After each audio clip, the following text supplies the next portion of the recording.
Cada um de nós é resultado de bilhões de anos de evolução e também bilhões de anos de involução.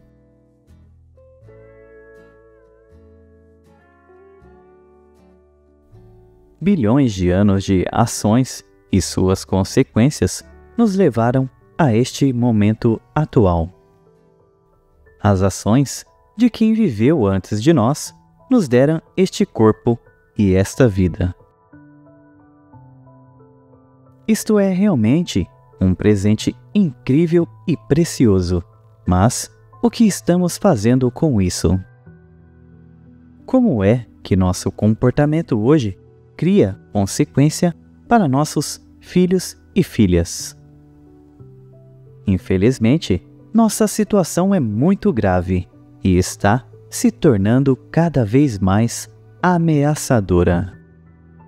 Nós enfrentamos tantos perigos imensos e ainda estamos totalmente ilesos dos piores deles.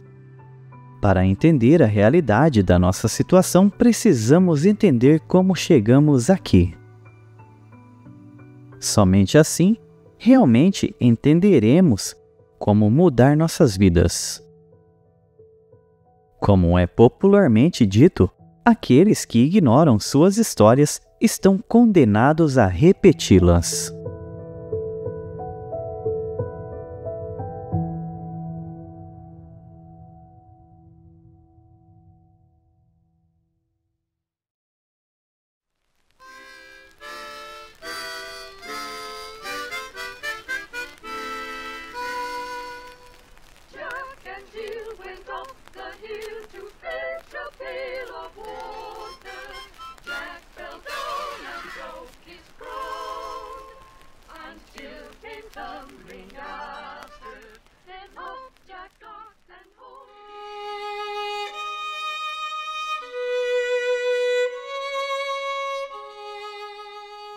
Cada criança aprende através de histórias. É óbvio que histórias infantis não são registros históricos ou fatos literários. Elas são invenções projetadas para ajudar o leitor a entender as verdades básicas do subconsciente.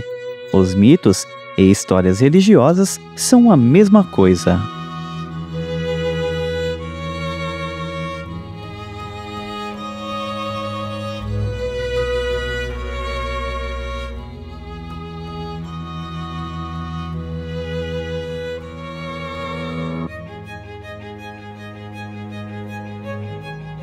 Toda religião e tradição mitológica conta histórias sobre a criação do mundo e da criação ou evolução de nossos ancestrais.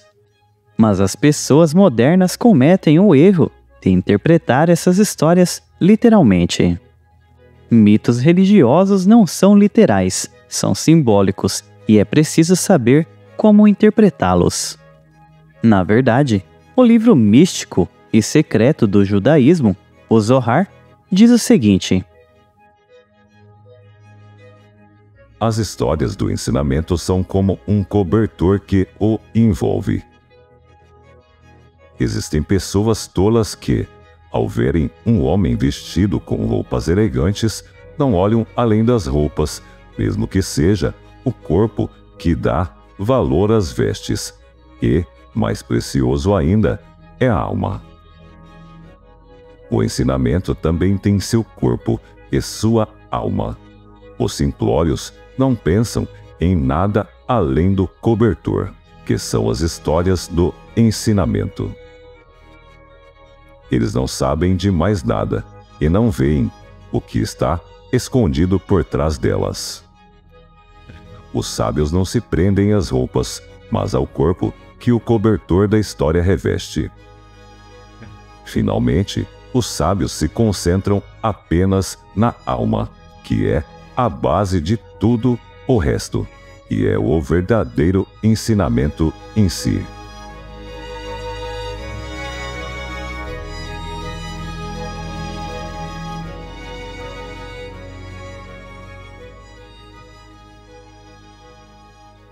As histórias religiosas, mitos e lendas que todos conhecem e interpretam literalmente usando-os como base para seus dogmas e tradições, são como contos infantis. Elas não são histórias literais, mas sim simbólicas. Escondem níveis de significado que o público comum jamais imaginaria.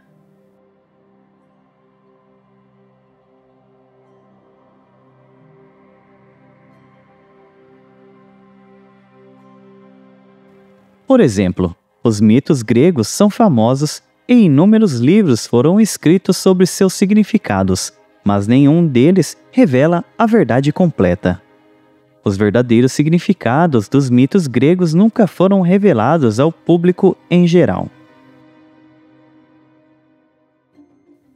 Isso é igualmente verdadeiro para todas as religiões do mundo. Toda história mitológica e religiosa é simbólica e possui camadas ocultas de significado. Nesta série, vamos apenas introduzir este assunto, pois é impossível abordar as lendas e mitos de nossas diversas tradições, ou aprofundar-se nos detalhes de bilhões de anos de história. Aqui vamos apenas mostrar que há muito mais a ser aprendido. Quem quiser se aprofundar mais neste assunto encontrará um guia muito confiável na Doutrina Secreta de Helena Petrovna Blavatsky. Este incrível livro, de 1888, lançou as bases para o desenvolvimento do século XX. Ele despertou o Ocidente para o caminho universal e compartilhado de toda a sabedoria espiritual. Ele também foi leitura de cabeceira, talvez da mente científica mais importante dos últimos séculos, Albert Einstein. Tudo o que vamos destacar aqui está completamente documentado na Doutrina Secreta.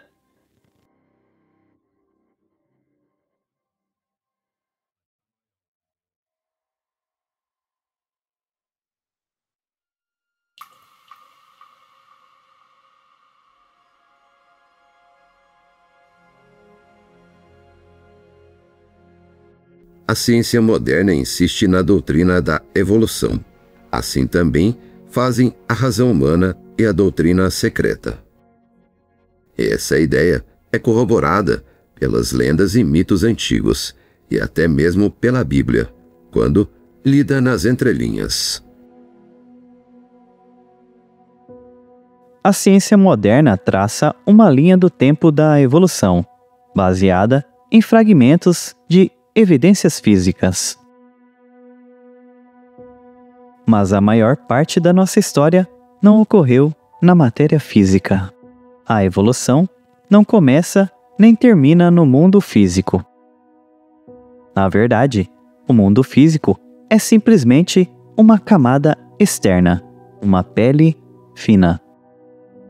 É o aspecto mais superficial da evolução. A vida surge de muito longe. O trono da vida simboliza as leis da natureza e tem muitos níveis de significado. É a base secreta das religiões ocidentais. Para o propósito desta explicação, podemos vê-lo como níveis de densidade. A existência surge de um espaço primordial e abstrato, e gradualmente se condensa como matéria, energia e consciência, em níveis de densidade crescente, que podemos chamar de dimensões. Esse desdobramento ocorre em ciclos. Ele se expande para fora, evolui um pouco e então se recupera. Ele evolui um pouco e então recua. É como nossa respiração ou batimento cardíaco. Ele emerge e então recua. Este ciclo se repete e se repete em escalas de tempo que são incompreensíveis para nós. A cada expansão, ela vai mais longe. Ao longo de grandes eras, as camadas da natureza se tornam mais densas, até que finalmente o mundo físico se cristaliza. Aqui e agora, existem muitos níveis da natureza que são mais sutis que o nível físico, mas não os percebemos com nossos sentidos físicos. Podemos experimentar alguns destes níveis dimensionais quando sonhamos, mas, infelizmente, sonhamos sem consciência a princípio. Não estamos cientes desses mundos, mesmo que existamos neles aqui e agora. Na nossa condição atual, estamos limitados aos nossos sentidos físicos que revelam apenas a camada externa, ou a superfície de eventos muito mais profundos que surgem dos níveis mais sutis da natureza. Para entendermos melhor isso, pense assim: podemos ver a expressão de uma pessoa, mas não podemos saber o motivo de sua expressão exatamente. Essa expressão no corpo físico é o resultado do que está acontecendo dentro da pessoa, os pensamentos, emoções e sensações internas. Nossos sentidos físicos não conseguem captar esses níveis da natureza. Tudo o que a gente percebe no mundo físico é consequência do que já aconteceu nos mundos internos, nos níveis mais sutis da natureza. É por isso que às vezes a gente sonha com coisas que acabam acontecendo depois. Ou seja, tudo no mundo físico primeiro existiu no mundo sutil. Isso vale também para a nossa raça humana. Nossa evolução começou lá nos mundos internos.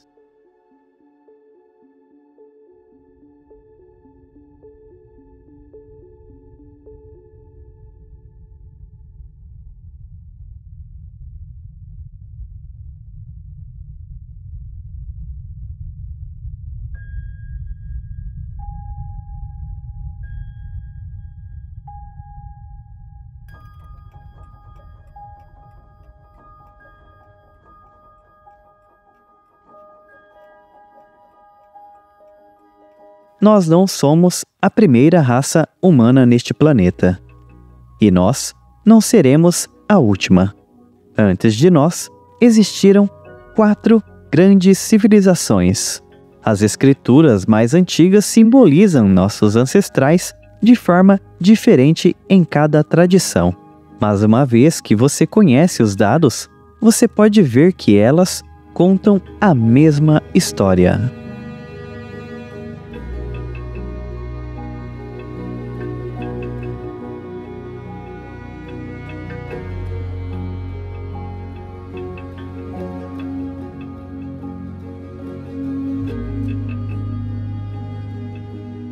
Há bilhões de anos, existia uma raça em níveis sutis da natureza, que tinha corpos formados de luz. Por causa do karma residual de eras anteriores, estes seres tiveram que descer para formas mais densas. Ou seja, eles começaram a habitar corpos físicos.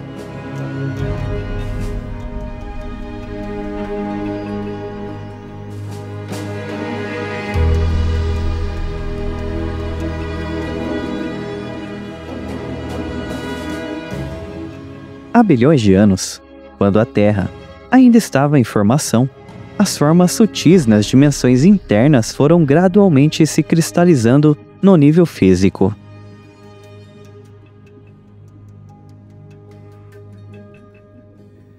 E a terra está uma desolação e um deserto, e treva está sobre as faces de abismo, e o vento de Elohim sopra sobre as faces das águas.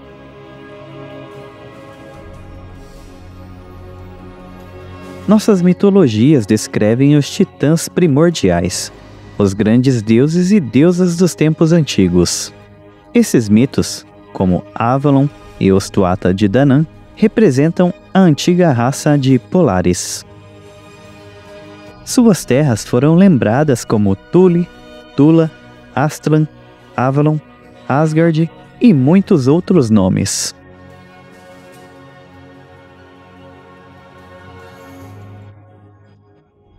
Esta terra sagrada é a única cujo destino é permanecer do início ao fim.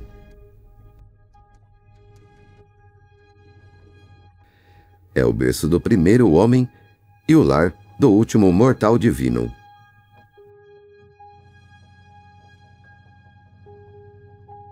Hoje, a parte física dessas terras está sob o gelo do norte.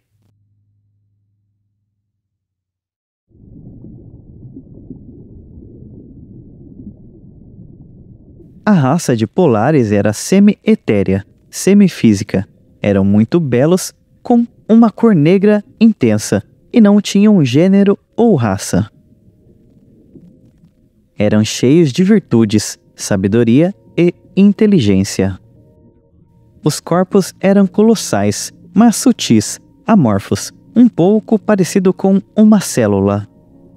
Nos escritos do Abhidharma do budismo, são descritos como tendo corpos de luz, que não são limitados às leis do mundo físico.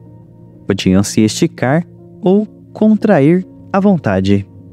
Seu objetivo era estabelecer as bases da vida neste mundo e guiá-las por bilhões de anos.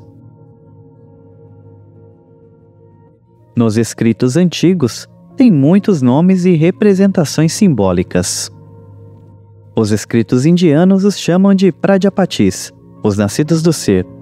Na Bíblia, são chamados de Elohim, poderosos da terra. A primeira raça raiz era a humanidade divina, uma raça de deuses. Eles ainda existem hoje, mas em um nível sutil da natureza. A raça polar não tinha gênero, eram andrógenos, macho e fêmea ao mesmo tempo. Eles se multiplicavam por reprodução assexuada, eram fissíparo, simplesmente dividiam seu corpo para criar um novo.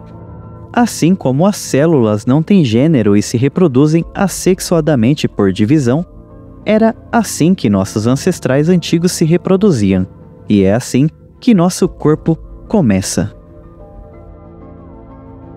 Os antigos mitos dos deuses criadores representam a raça polar. Das profundezas dos níveis sutis da natureza, eles têm guiado a evolução da vida neste planeta por bilhões de anos. Então, quando chegou o momento certo, eles fizeram esforços tremendos para realizar grandes feitos de criação para iniciar um novo ciclo de evolução, uma nova raça de seres humanos.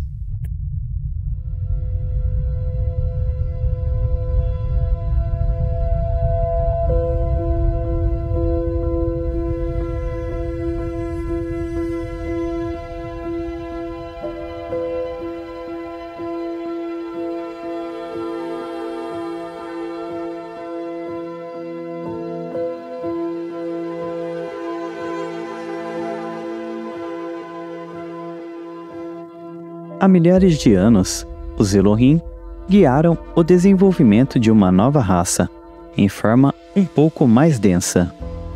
Nós os chamamos de hiperbóreos.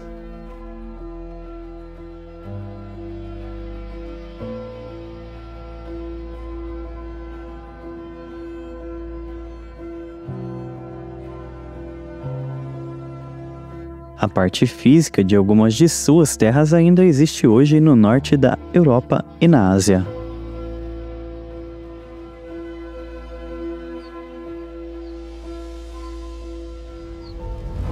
Os hiperbóreos eram menores que a raça polar, mas ainda enormes comparados a nós.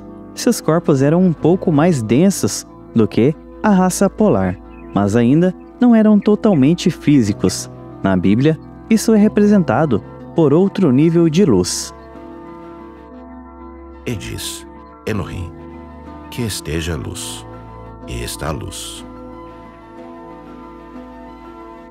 Eles também eram andrógenos, macho e fêmea em um só ser, mas podiam se manifestar como macho ou fêmea conforme necessário. Os hiperbóreos se reproduziam por brotamento, ou seja, fazendo brotar um novo corpo em si mesmos. Ao longo de muitos milhões de anos, os hiperbóreos evoluíram e involuíram. Sua civilização teve estágios assim como cada dia: amanhecer, meio-dia, pôr do sol e meia-noite.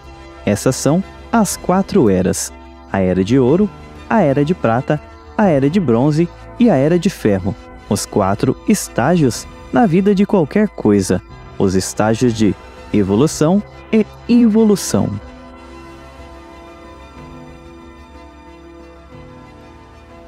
Em sua Idade do Ferro, alguns dos hiperbóreos começaram a degenerar e mostrar sinais de interesse próprio, egoísmo. Ao longo de milhões de anos, esses interesses próprios fez com que alguns dos hiperbóreos se degenerassem cada vez mais. Eles começaram a mostrar qualidades dos reinos inferiores da natureza, os animais. Eventualmente, eles se degeneraram em formas semelhantes aos primatas, e essa degeneração continua até hoje. Os corpos físicos dos primatas modernos são formas degeneradas que começaram na Era Hiperbórea. E aqueles velhos ossos de humanos animalescos que cientistas disseram serem nossos ancestrais são, na verdade, o resto de hiperbóreos degenerados.